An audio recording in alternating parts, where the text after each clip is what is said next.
Thank you, Bonnie, and welcome everybody to our most recent iteration of the speaker series from the American Friends of Lafayette. And tonight we have Mike Teti. Mike is was on our bicentennial committee in Philadelphia. He did a great job, and he also helped us put together a party at Carpenters Hall just this past summer, which was just lovely. Mike's a lifelong enthusiast of early Philadelphia history and an active volunteer, tour guide, speaker, and a Carpenters Hall docent.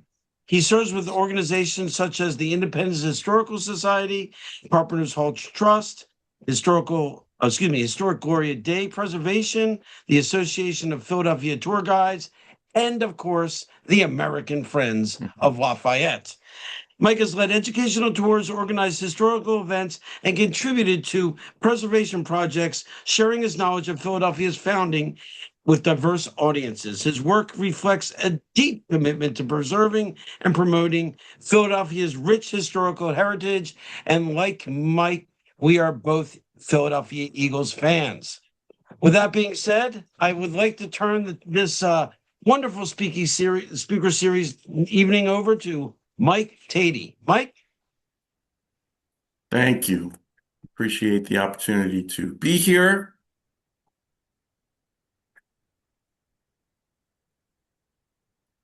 One of the least known aspects of Philadelphia's history is the event that's on the screen, Te Deum. This was the official ceremony uh, celebrating the victory at Yorktown. The day before, which was Saturday, November the 3rd, there was a similar ceremony, but it was at what we now know as Independence Hall. The flags that were surrendered to Washington at Yorktown were brought there and they were on display. There was 24 British flags. And on Sunday, November the 4th at noontime, a procession began to the south end of Independence Hall, down about a block and a half to 2 blocks to St. Mary's Church, where a solemn mass of thanksgiving was made for this victory at Yorktown, which effectively ended the war for the Revolution. So once again, this is one of the least known aspects of Philadelphia's history, that the War for the Revolution ceremoniously ended right there in Philadelphia at St. Mary's, which was only about 1,000 feet or so away from Carpenters Hall, where we are all gathered together this past summer. There were foreign dignitaries in attendance. Washington was there. The flags that were surrendered to Washington were delivered to St. Mary's. They were part of this ceremony and they were placed on the steps to the altar. You can see on the screen who had attended, just some of the members. Uh, Washington in particular was not a Catholic. This was not his first time at St. Mary's. It's known that he was there at least twice. Other members of the Continental Congress would have been there. The government of the state of Pennsylvania, the Commonwealth of Pennsylvania, the Supreme Executive Council was in attendance. Joseph Reed, General Joseph Reed, would have been nearing the end of his term as the president of the Supreme Executive Council. And all of this was done to honor the French participation. The French king was, of course, Catholic. That's why this church was chosen, to respect him. French Ambassador Luzerne arranged for this. His pastor, Bandal, was there. Abbe Bandal was there. The streets were lined with French and American flags. This was a solemn occasion followed by a celebration. And it's one that we don't pay much attention to. I want to acknowledge a good friend of mine, a fellow Philadelphia tour guide, Bill Benkert. He's the first one that alerted me to this. He himself is a Catholic scholar. If you haven't had a chance to talk to Bill, he starts his tours way back. I took one of his historical tours of Philadelphia, and he started off talking about a glacier that was nearby. It was very interesting. He's got a different take on some of Philadelphia's history. Another name that was in attendance there, you see Commodore John Barry, the father of the United States Navy. Many gathered this past fall in Philadelphia for the 250th celebrations of both the Navy and the Marines, and many volunteers participated in a program talking about John Barry at his statue, which has been there a long time. The statue's been there since 1906. It was not there, of course, in 1781. John Barry is buried in the burial grounds at St. Mary's in what is today the back of St. Mary's. Originally, it was the front. Occasionally, the gates are open and you can go back and visit John along with both his wives, including Sarah Austin, who's considered the mother of the United States Navy.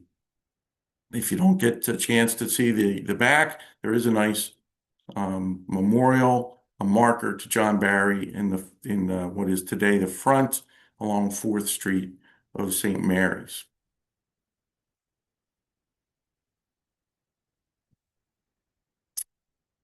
This celebration marked the culmination of about 6 years of hard work that took place right here, beginning in Philadelphia, and you can see on the screen what was accomplished. Without this French support, none of this would have happened. So this evening, I will focus on this secret meeting that began about 6 years prior to this victory at Yorktown, just a couple of blocks away from St. Mary's at a place we visited, Carpenters Hall. I'll discuss the setting, not only at Carpenters Hall, but inside the historic library where these meetings took place and why that is significant, as well as some of the politics of the day that went behind these secret meetings, what was on the minds of the French, what was it that the Americans were interested in accomplishing, and discuss a few of the individuals, as well as shed some light on just why Carpenters Hall was in the forefront of the meeting place of so many historical events. What was it about Carpenters Hall? Was it merely a matter of coincidence that these meetings took place there?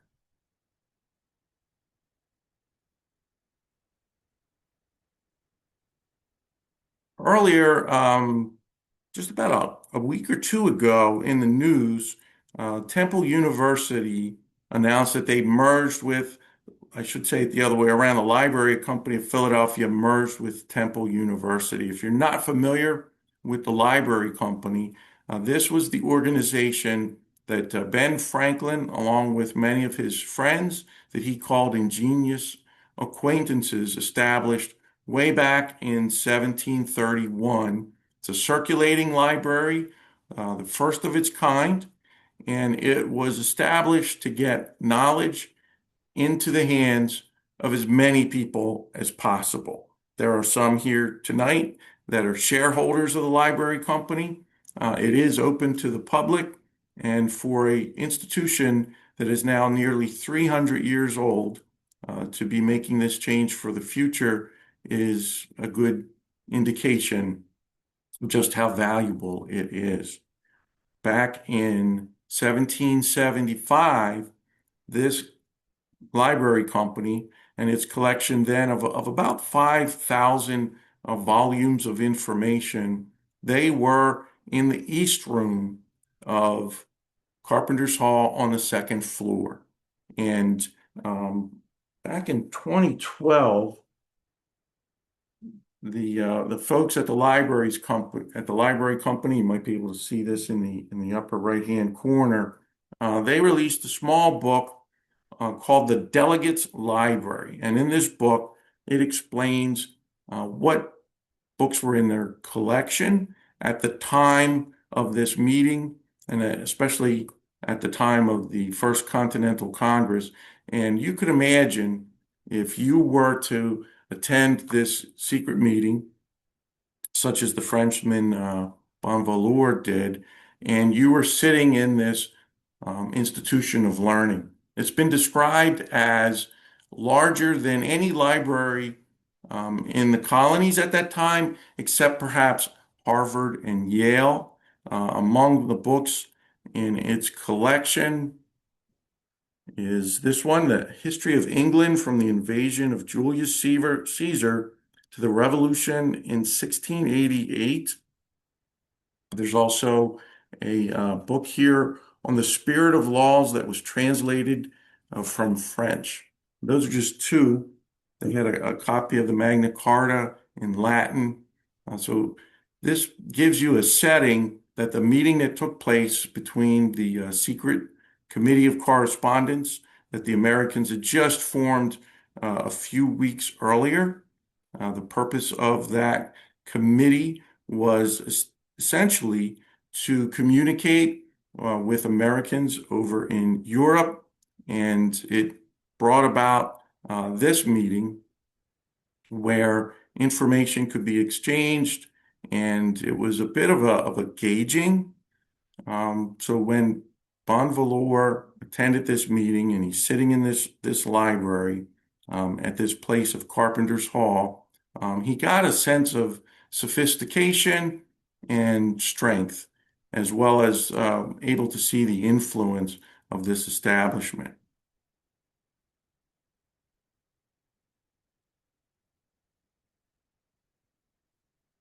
There you see Bonvaleur's full name, as well as some of the other key figures who were at play during this meeting. The Americans at this meeting was Ben Franklin and John Jay. They were part of this Department of Foreign Affairs, or what they called at the time, the Committee of Secret Correspondence. Virginian's Benjamin Harrison was also a part of that. Maryland's Thomas Johnson. Robert Morris was a part of that committee, as well as John Dickinson. And the mission, as you can see, was to find out exactly what this American cause of independence was going to create. This was a tricky situation for both parties. There was a little bit of doubt as to who this spy was. Bonvaleur had visited the colonies earlier that same year, and it's likely that's where he made his contacts with the Continental Congress. He was a young man. He was only about 26 years old at the time of this meeting, and he was reporting to the French Foreign Minister Vergennes, who had the ear of King Louis, and he was able to use the information that Bonvaleur brought back to persuade the king to commit to helping the American cause. In the initial phases of this support, it was a bit on the clandestine side, so it was covert support. They ran the risk of not only perhaps going to war directly with England, but also causing their own revolution within their own country. So this was quite a slippery slope for the French, as well as for the Americans. Here they are at war with England, but they had not yet declared independence, so they did not want it to be known that they were forming this relation with a foreign nation to gain support and strength and be able to match the commitment that they had with to obtain the supplies to match the commitment that they had. Also at this meeting with Bonvaleur was John Jay, the New Yorker. He was the one who proceeded a bit cautiously. He had had debates with Ben Franklin about just how much to let the French know, just how much the Americans had in supplies and how deep their resolve was, whereas Franklin was a bit more optimistic. The a key player in this meeting is Francis Damon. And towards the end here of our presentation, I'll share with you a little bit more information about who Francis Damon was. He was the interpreter. He was a French scholar as well as a Latin scholar, and he worked at the library as the librarian. There's quite a bit of depth to him, and it's interesting when you see some of the things that he was doing in Philadelphia and just how well known he was.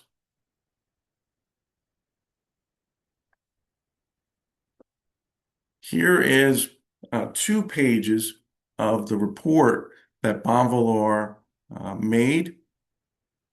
I took a picture of these last week while I was at Carpenters Hall, so you can see the shadowy outline of my cell phone there. If you take a look at this first page, the second paragraph, I'll come down to the 4th line, and there's one very simple sentence there, and this is Bonvalor reporting back to France when he said that they, being Americans, asked whether France would aid them and at what cost. That's a very simple sentence, and it really sums up the entire endeavor. Ben Franklin is there with his trusted colleagues in a setting that's very comfortable to him and one that reflects the strength and sophistication of the colonists, and he's asking for help and wants to know what it's going to cost. They handed Bonvalor a note, which on this second page, it's over here, you can see some of the questions that the Americans wanted to send back to France. And the third one, could we have directly from France arms and other provisions? And of course, as we saw and as we know from history, that's exactly what happened. So this was a daring endeavor. There's not any journals about these 3 specific meetings. They were secret meetings, so we don't have a lot of information about exactly what happened or what was said, but we do know that the end result of this brought about this French relationship that we celebrate as members of the Friends of Lafayette. It's interesting when we discuss the time frame here in December of 1775. Hope you can see this this painting. This painting is of the USS Alfred. So in December of 75, while these meetings are going on, the Americans had formed their military. Earlier that summer, the Army, and then in the fall, both the Navy and the Marines. And here is a private ship. This ship had belonged to Robert Morris. It was called the Black Prince, and it was retrofitted for the war, and it's now rechristened as the USS Alfred. And this ship, along with several others, in March, made a voyage down to the Bahamas. It was the first mission of the United States or the Continental Marines. So this ship is right on the waterfront of Philadelphia, about where I-95 is today by Penn's Landing. That is Front Street in the background and Market Street. You see the steeple at Christ Church, as well as the one at Second Presbyterian. In the background, you could see the Crooked Billet Tavern, where Ben Franklin himself, when he arrived in Philadelphia in 1723, that's the first place that he went to eat. Displayed on the USS Alfred is the Grand Union flag. It's the first flag flown on a military vessel, and that was placed there by Lieutenant John Paul Jones. So that gives you a little perspective as to exactly what the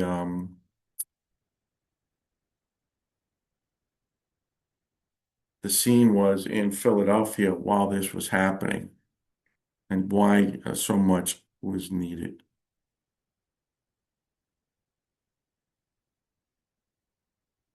Here's a brief summary of the entire key dates and events that happened from the beginning in December of 1775 all the way to that celebration in St. Mary's, the victory at Yorktown, all of the support that the French had given us.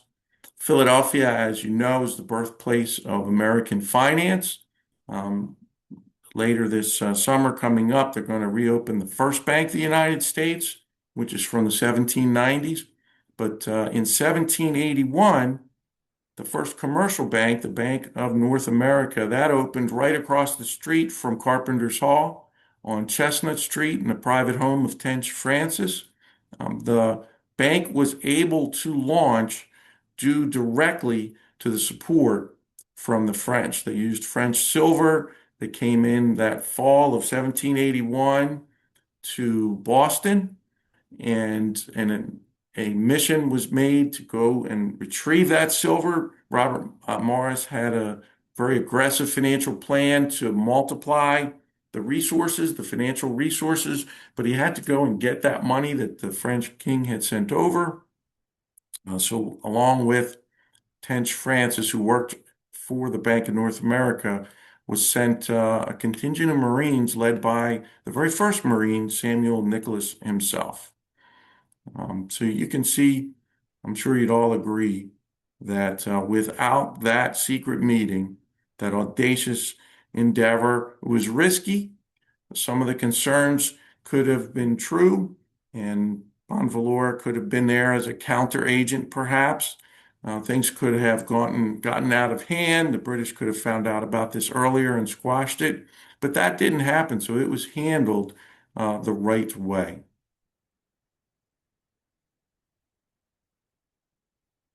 Thinking back to the establishment of Carpenters Hall and why it is so significant, and no, it's not just a matter of mere convenience that they met there. Earlier this summer, when I shared a few remarks about the history of Carpenters Hall, I brought up Samuel Rhodes, one of the earlier members.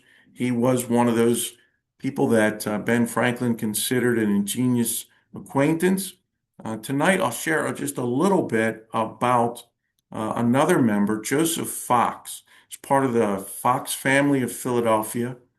Joseph was a carpenter and a builder, and he was apprenticed by James Portis, who's considered the founder of the Carpenters Company.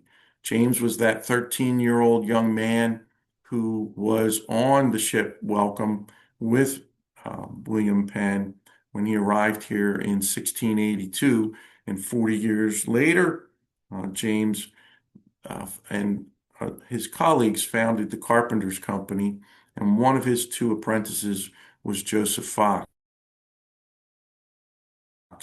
Um, James had no children, and he left his estate, including a carpenter's shop, a house, and a significant amount of land up in what is today the great northeast of Philadelphia.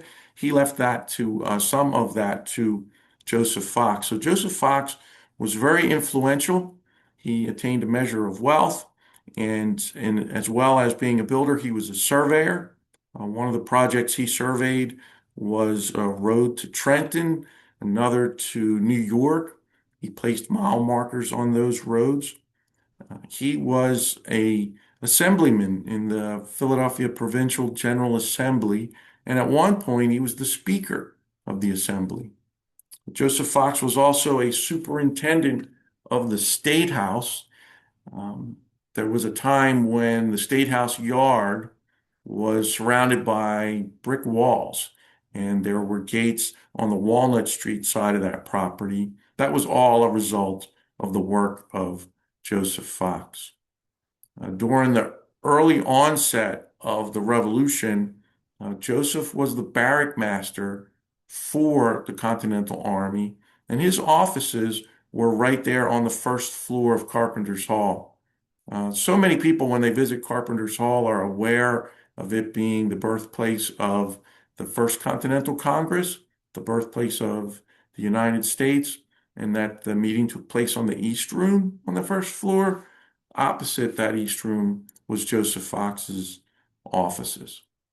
Joseph is part of the Fox family that settled in Plymouth Meeting, Pennsylvania, where today we have a rather large IKEA and a mall. So next time you're on the Blue Route and you pass that exit, remember that's where Joseph Fox's family originated here. They were part of the Plymouth Meeting Quakers. Their meeting house from 1708 is still standing. So Joseph Fox was also a master of the Carpenters Company, and it was through his influence that the Continental Congress decided to meet at Carpenters Hall. He was one of several influential members who participated in the committees of correspondence in 1774 in the weeks and months leading up to the First Continental Congress. And no doubt he was able to persuade and demonstrate the prowess and the work of the Carpenters Company, their building work, the many institutions that launched from Carpenters Hall.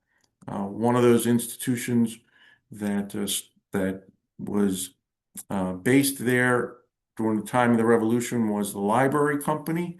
Also was their sister organization, the American Philosophical Society, which is America's first science and technological center. It's still there nearby in Philadelphia, and many famous folks throughout the years were members, including the first 4 presidents of the United States. So that's just a little synopsis of the power and influence of the membership of the Carpenters Company, which is reflected in the Carpenters Hall.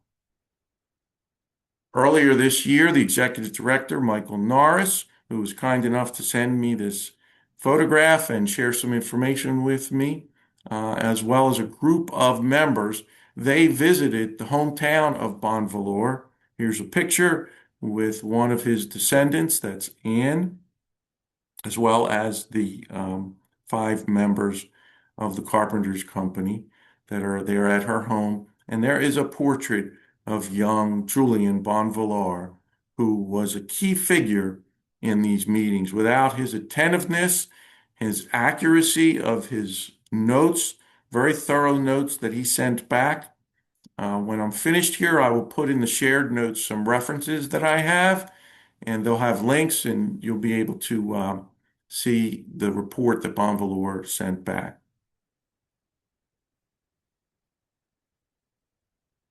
I have 3 advertisements from Francis Damon. Before I wrap up, I will share a little bit about the interpreter.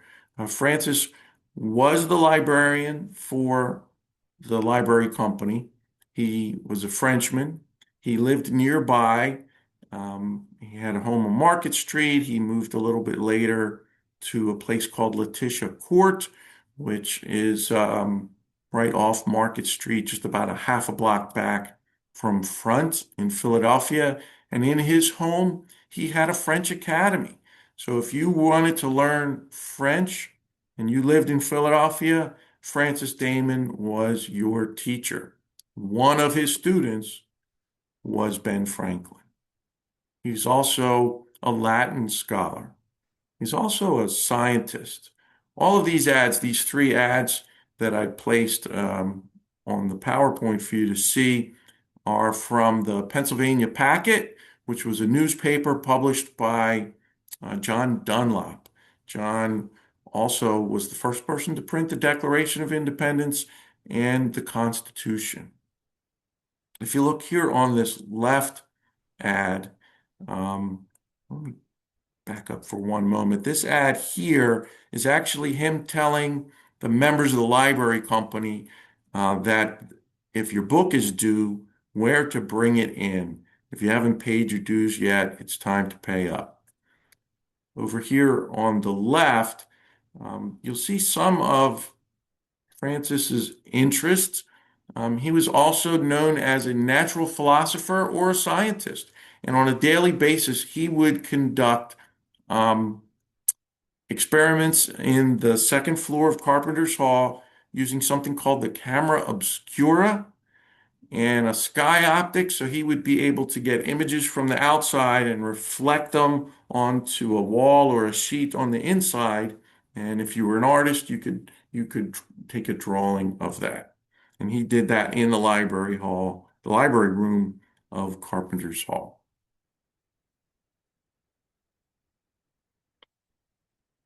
The relationship with France did not end in 1781, as everyone here on this phone is a testament to that. Philadelphia is proud to call itself the Frenchest American city. I put some reasons why I agree with that, some of the reasons why it's considered. I'm sure you know of several others.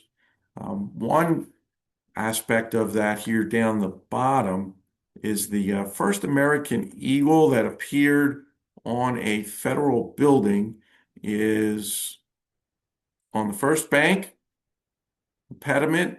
There is a carving out of mahogany made by Frenchman Claudius Legrand. Just one of many reasons why we are here in Philadelphia indebted to the French. We're very happy to see them. I also mentioned Elias Boudinot there. He is of French descent, French Huguenot, president of the first Continental or the Second Continental Congress, when ultimately Britain recognized the United States, the Treaty of Paris. Elias Boudinot was also the intelligence officer, the spy master in the city of Philadelphia during the Revolution. There was a famous event that occurred. Lydia Dara was a spy when the British occupied Philadelphia, or she spied on the British when they were occupying Philadelphia, and she was able to get word of a pending assault at White Marsh, and she got word to Washington through Elias Boudinot. So these are some of the reasons why I find the secret meetings held at Carpenter's Hall to be significant, and I'd love to hear any of your thoughts on this or any other related topics. Thank you, Mike. That was fantastic. So much to learn. I can't thank you enough. I hold on one second. I got it, Bonnie. Let me see if I can change the view gallery. Okay, I think I got everybody in front of us. And again, thank you very much, Mike. Very well done. I know it says I'm Bonnie. I just stepped into the next room because Bonnie had to. Mark Schneider's at our house today. He's playing Rochambeau tomorrow at the French Embassy. So Nice. we are hosting Rochambeau tonight. Rochambeau is sleeping at my home tonight. Anyway, with that being said, I'd like to open it up for questions. Does anybody, do you know how to raise your hand from previous situations? I see our president right there, Alan Hoffman raising his hand. Alan, you have to unmute yourself.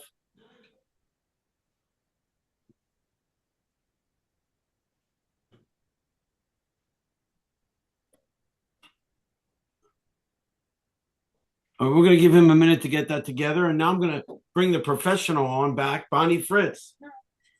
No, you got it. You're much better at this. What are we doing? We're doing questions. Awesome sauce. Are we waiting? Are we waiting for some? Hold on. Okay. Hey, everybody, hold on one second. Let's see what we got here. So, Jim, is Bonnie, Jim trying to take him off the spotlight? Mike, Okay. one question for you. Can you hear me? Is that Jim Murphy? It is. It is.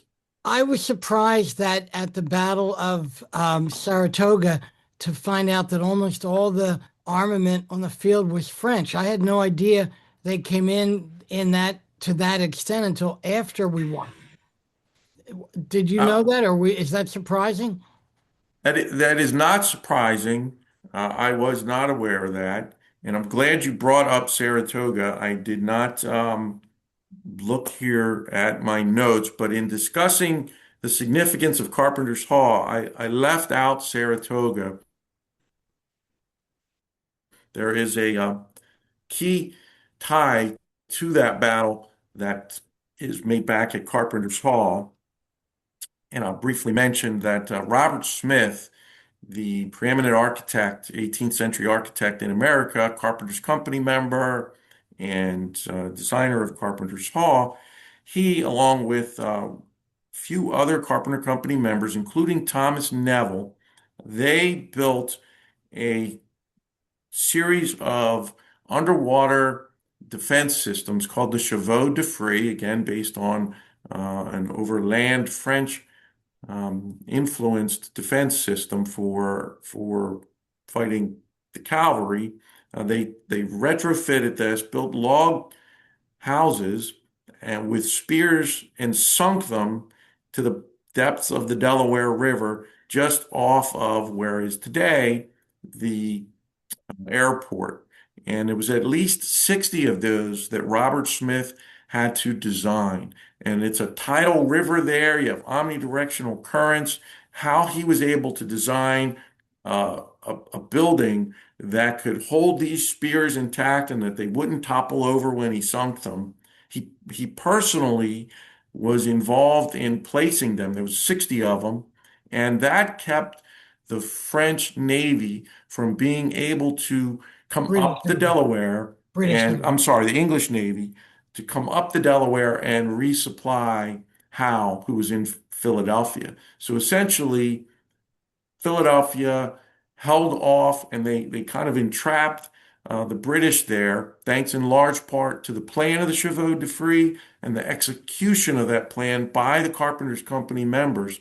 That they didn't break through until November, and that permitted the victory, or I should say facilitated the victory at Saratoga, because Howe's army was supposed to be there in reinforcing the British. So once again, the influence of and strength of the Carpenters Company members is reflected in their meeting place, the hall.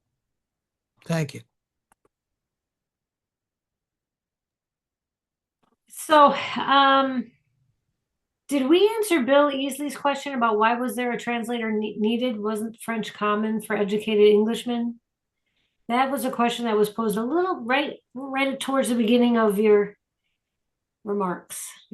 It's a good question. Obviously, Franklin knew a bit of French, and the mission was so critical, it needed to be completely accurate.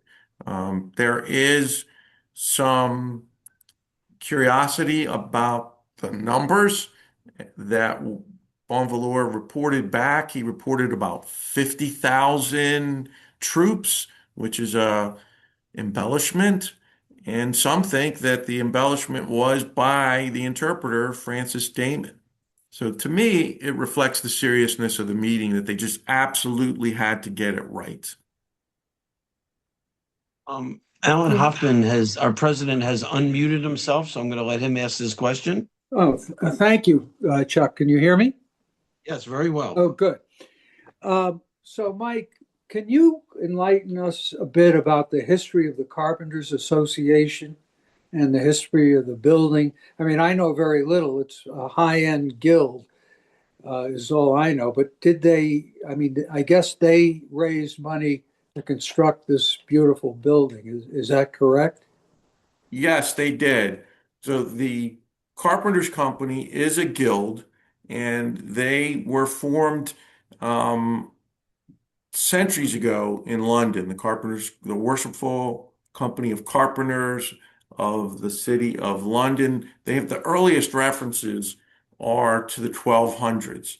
Wow. And they come here in Philadelphia following William Penn, and about 40 years later, they form a formal association of master builders. 1724 is the original year. I do need to point out that Joseph Fox, who was the master of the Carpenters Company during the Revolution, much of their records were held in his home, which would be in about the Germantown part of Philadelphia today. And while the British occupied Philadelphia, they destroyed his home.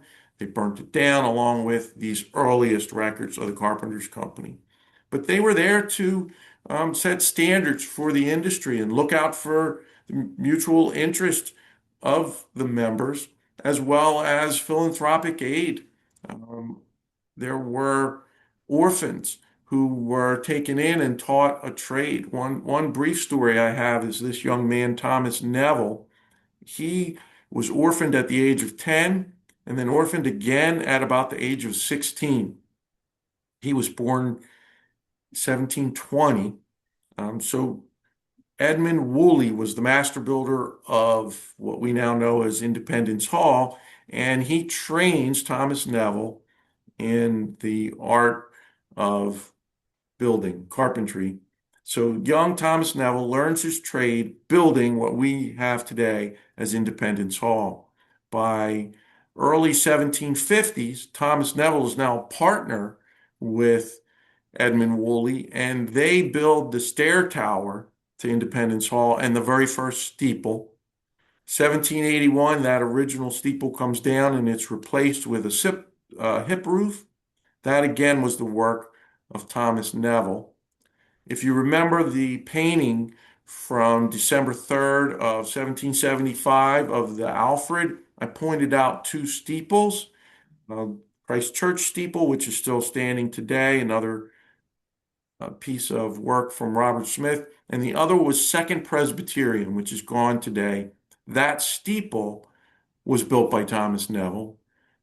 Second Presbyterian, the church, was built by Robert Smith. It was his first project here. So the people through the 18th century and up until today, these builders, today it's a guild of architects, engineers, and construction managers, as well as a few other related fields. Not only do they design buildings and build buildings for municipal purposes and churches, they also have a personal interest in society. Alan Greenberger is a member today. He is a deputy mayor, or he was the deputy mayor under Michael Nutting about 10 years ago. City planning, heavily involved in the expansion of University City. Mara Hesden is a member today. She launched the Philadelphia chapter of the National Society of Women in Construction, opening up avenues and executive positions for women in construction. So that's just a little bit of information about the work of the Carpenters Company. There's 1,005 members in the 301-year history of the Carpenters Company here in Philadelphia. Amazing. Mike, Lisa asked, how may I find out more about Francis D? Francis Damon. Google is a good place. I did email Chuck a PDF with some references. I couldn't figure out how to upload it onto the Zoom thing. So if you see that, Chuck, if you're able to. Lisa, if you email the American Friends of Lafayette at gmail.com, I'll send that to you. Okay. And there's another question here. Wasn't Thaddeus Kukushko involved in the design of the Chevaux de Frise in the Delaware River? I'm not aware that he was involved. He may have been involved in the civil engineering of it. Robert Smith, he built the actual defense mechanism that was placed underground. Robert Smith didn't design the entire system in the water, but he took care of the building aspect of it, so that it was, you could trust him that it wasn't going to fall apart. During Superstorm Sandy about 10 years ago, one of them was unearthed. It was brought back up. You can go up to the Washington Crossing Museum. There's a state park there, and they have part of the Chevaux de Frise where they had at one point on display. Alrighty. Nice. Let's see. I have a Oh, Robert Smith, by the way, he dies in February 11th of 1777 as a result. of him installing the chevaux de frise. There was no scuba gear there then. There was nobody to give lessons, and he died from pneumonia. Ooh. He was building the barracks at Billingsport, the first piece of federal property owned by the government, and he was building the barracks for the soldiers, and that's when he died. So he did not get to see the result of that work. It was in the fall of '77 that the Chevaux de Frise was successful in slowing down the British Navy. Like, what percentage of the guild would have been Masons? Some of them were Masons. A building we didn't mention today is City Tavern, and that's where Lafayette first met Washington, right? It's Okay, in big day. That was a big day, July, Mike. That was a July big day, of buddy. '77. And by the way, a direct result of these secret meetings was Silas Deane in March of '76 being sent to France, and that's how Lafayette winds up here. City Tavern was built by Thomas Proctor, a member of the Carpenters Company, and also a Mason. And there are some members today who are also Freemasons.